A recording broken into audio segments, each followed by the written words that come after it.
আসসালামু আলাইকুম। আজকের আমি বানাচ্ছি ডাল পুরি আর তার সঙ্গে গরম গরম আলুর তরকারি।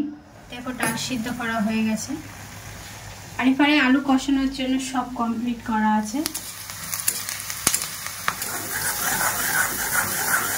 ডালটা এখানে আমি একদম শুকনো করে ভেজে নিয়েছি, একদম দেখো।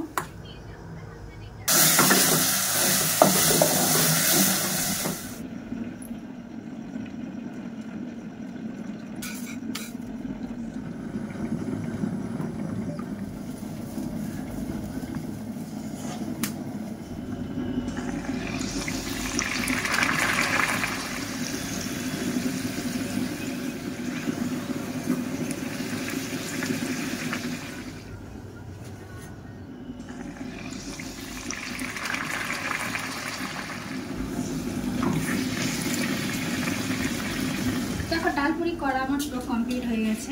কত সুন্দর হয়েছে দেখো, কত ফুলে কত বড় বড় হয়েছে। সত্যি ভাবতে পারিনি এত সুন্দর হবে।